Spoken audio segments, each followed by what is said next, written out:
Je m'appelle Mélisse, j'ai 20 ans et je suis actuellement en lice pour le prix national des apprentis de la Légion d'honneur. C'est un immense honneur d'être mise en lumière comme ça. La fierté, oui, beaucoup de fierté.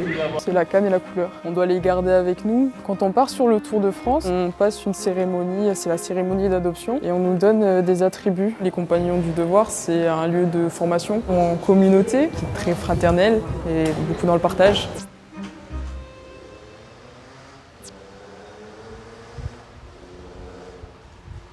Donc là, on est dans la maison des Compagnons de Toulouse. Donc c'est là où j'ai mes formations de cours pendant 2 semaines. C'est un internat, on est logé, nourri, blanchi. C'est de la retransmission par les anciens qui ont fini leur Tour de France. C'est acquérir de l'expérience en voyageant et en couvrant de nouvelles villes et de nouvelles techniques en fonction du lieu où on est, quoi. Donc moi je suis à l'association ouvrière des Compagnons du Tour de France. On est en alternance pendant 7 ans, on change de ville tous les ans dans le but de prendre en expérience et de découvrir plein de choses, de se perfectionner dans son métier.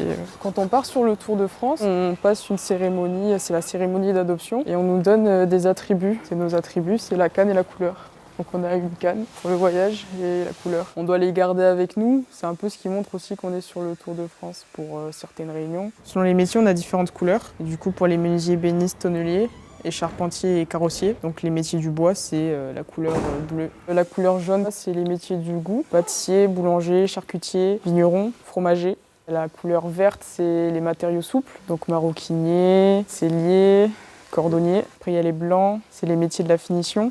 Donc plâtrier, plaquiste, carreleur. Et il y a tellement de métiers qu'on connaît pas. C'est incroyable, puis ils sont super intéressants. Il y a des tailleurs de pierre, je savais pas que ça existait en Corse. Je trouve ça incroyable.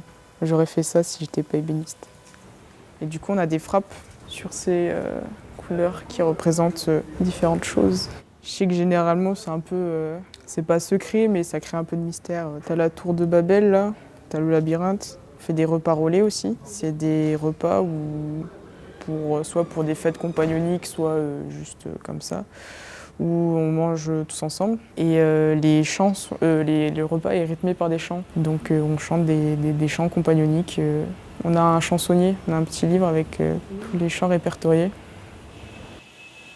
Ici on est dans l'atelier des menuisiers ébénistes de Toulouse. C'est là où on fait nos cours ateliers, là où on fait la pratique. Donc on réalise des pièces avec l'aide de notre formateur qui nous apprend les techniques et qui nous donne les sujets à faire. Hier, du coup, on a fait une journée d'atelier, on a fait une boîte en queue d'aronde pour voir un peu notre niveau à tous. Voilà, simple, en 8 heures. C'est pas énormément compliqué, c'est juste qu'il faut bien s'organiser sur une journée pour pas perdre de temps et finir à temps, quoi.